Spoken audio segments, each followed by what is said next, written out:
বড় ছেলের ঘর দেখেন কি পরিমাণ ময়লা, খাইছে আর জমাইছে, খাইছে আর জমাইছে। আল্লাহু আকবার। এইছেন একটা আরবের ঘরে যদি ডেলি ডেলি পরিষ্কার না করে তো এই যে দেখেন কি অবস্থা করে খেয়ে দেয়। এখানে সব পিৎজা খাইতে যে প্লেট বাড়ি যা আছে পলিথিনের অবস্থা দেন কি পরিমাণ পলিথিন। আর এই যে কাপড় চোপড়, কাপড় চোপড় কীভাবে হালাইতেছে তো এই হয়েছে আরবিক ঘর।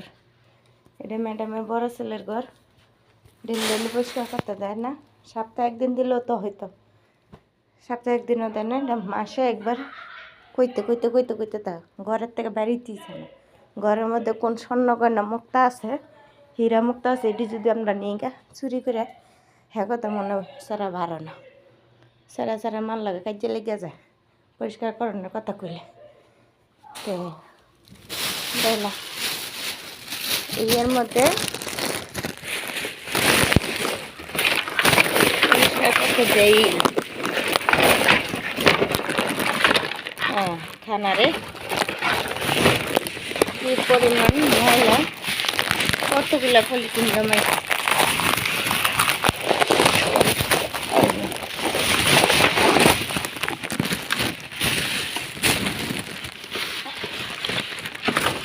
প্রতিদিন পরিষ্কার করেও সুন্দর রাখতে পারি না, আর মাসে যদি একবার পরিষ্কার করি তাহলে এটা কি পরিমাণ ময়লা। টুনি এসেছি, টুনি হয়েছে দেখতে, ওই বিলে হয়েছে কি পরিমাণ খাইছে খালি জমাইছে, খাইছে আর জমাইছে বদমাস কি।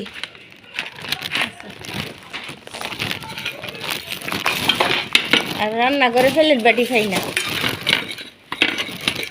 প্লেট মিলেট খাই না। এই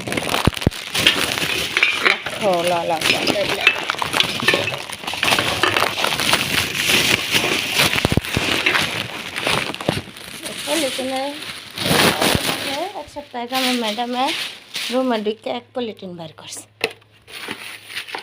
কিছু বলার কি স্যার,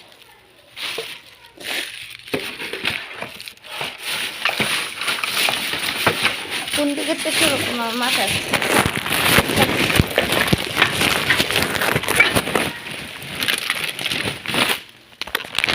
হালা খেয়েছে।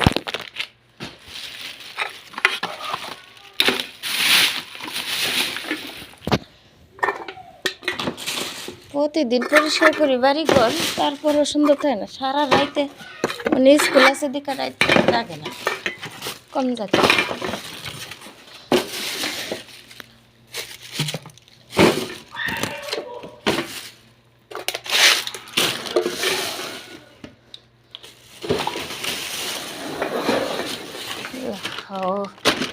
যেদিকে সেদিকে ময়লা।